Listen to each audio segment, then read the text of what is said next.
Olá a todos. Antes de começar, queria fazer uma pequena oração. Por favor, Deus, meu Pai, traga inspiração, traga conhecimento para que eu possa passar para os meus irmãos um pouco daquilo que eu aprendi graças ao Senhor. Deus abençoe a todos. Muito obrigado. Então, gente, eu vou começar explicando para vocês aqui o Fireworks. É uma ferramenta muito usada na criação de templates para web. Então, para você fazer um layout bem elaborado, o ideal é você ter conhecimento tanto no Photoshop quanto no Fireworks. O Photoshop é uma ferramenta mais elaborada para você criar aqueles layouts com fundos bem sofisticados, né? Vou dar um exemplo aqui para você ver. Aqui, ó, esses fundos aqui, o ideal é você usar o Photoshop, que ele tem ferramentas mais elaboradas para trabalhar com transparências e montagens de imagens, tá?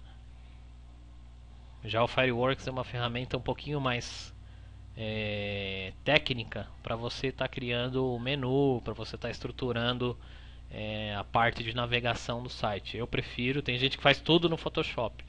Eu prefiro fazer esse intercâmbio entre os dois. Então vamos começar aqui criando uma tela, né? Aqui você tem uma tela de criação de novo documento. Você define aqui o canvas, né? Que seria a tela em branco que você vai começar a desenhar.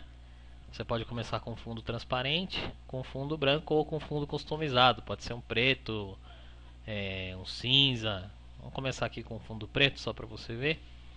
Estou colocando aqui 1004 por 768, que seria um layout que ia funcionar numa tela de 1024 por 768. A gente desconta 20 pixels aqui da barra de rolagem. Você tem que ter sempre na cabeça que o navegador, quando ele correr um pouquinho mais, ele vai criar aquela barra de rolagem, vai empurrar um pouquinho o seu layout. Vamos começar aqui. Você pode ver aqui em cima, tem a porcentagem do zoom. Então é ideal você trabalhar com 100% para você ver a imagem nítida.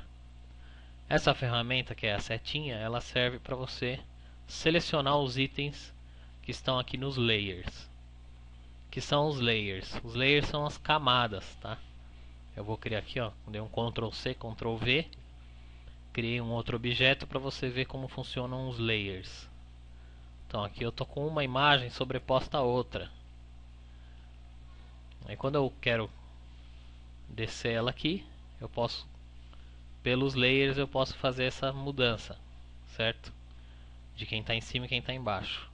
Mas também você pode segurar a tecla Ctrl e com a setinha que fica ali do lado do Shift para cima, eu jogo ela para cima ou para baixo. Consigo fazer essa movimentação. Essa outra seta também seleciona, porém ela seleciona os pontos da imagem. Toda imagem vetorizada, ela pode ser alterada pelos pontos. Então eu posso clicar com essa setinha aqui e puxar. Entendeu? Outra utilidade dessa seta é quando os objetos estão agrupados. Se eu der um Ctrl mais a tecla G, eu crio um grupo. Para eu estar mexendo nesse grupo, eu posso clicar com o botão direito, dar um group, ou posso clicar como Edit e fazer algumas das alterações aqui. Mas o que eu vou fazer? Eu clico com a setinha e eu consigo selecionar cada item. Entendeu? Dessa forma, mesmo agrupado, eu consigo movimentar esse objeto. Se eu tentar selecionar direto com essa setinha preta, eu só vou movimentar os dois. Então eu seleciono aqui, jogo para aquela seta, eu consigo mexer dentro do grupo. A partir do momento que eu soltei e cliquei para fora, eu não consigo mais editar. Essa ferramenta aqui ela chama Crop. Crop serve para você estar diminuindo a área de trabalho de maneira mais rápida. Só que também você não tem muita noção do tamanho que vai ficar. Você consegue ver por aqui. Às vezes o ideal é você utilizar outra ferramenta que eu vou mostrar mais pra frente. Mas aqui, você diminuiu aqui o espaço. Dou 2 cliques aqui. Cortei a área de trabalho. Se você tiver uma imagem correndo por fora, essa ferramenta vai recortar essa imagem. Então tem que tomar cuidado na hora de usar. Se a imagem não estiver posicionada dentro da área de trabalho, ela vai ser cortada no meio. Aqui eu tenho uma ferramenta de seleção para você recortar. Só que essa ferramenta de seleção ela não recorta o objeto vetorizado. O objeto tem que estar achatado como bitmap. Tá vendo aqui no layer? Bitmap. Aí você usa a ferramenta de seleção para realizar um corte, para você copiar alguma coisa aqui dentro. Então tem várias utilizações, né? Tem a forma redonda, tem a ferramenta aqui para você aplicar recortes em objetos com mais detalhes. Depois isso aqui eu vou mostrar com calma cada item como você trabalha. Ferramenta de seleção que é tipo uma varinha mágica. Aqui eu tenho um pincel para estar pintando, né? Tem que tirar a seleção aqui, mudar a cor, né? Tá branco. Colocar um azul, ó. Tá vendo?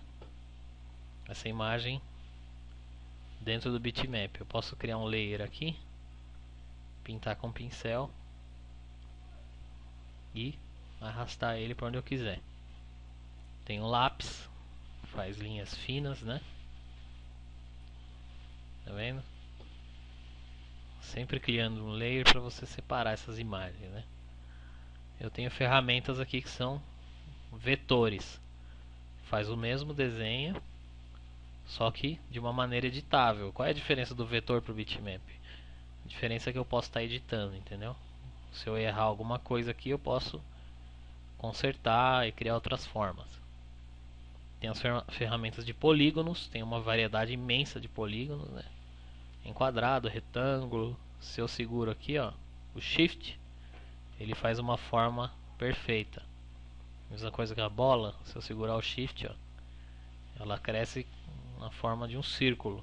Se eu soltar, ela fica um oval. Tem a ferramenta de texto. Tem que estar sempre atento com a cor, né? Senão branco com branco não aparece. Então consigo escrever aqui, consigo aumentar o tamanho das letras, trocar as fontes, né? Isso tudo eu vou estar mostrando mais pra frente. Então eu só estou dando uma passada rápida aqui. O que essa ferramenta faz? Ela faz uma deformação num item vetor. Eu vou colocar aqui essa bola. Com essa ferramentinha aqui, ó, eu consigo puxar alguns pontos aqui. É útil em algumas situações, né? Então toda ferramenta ela tem uma sua utilidade na hora certa.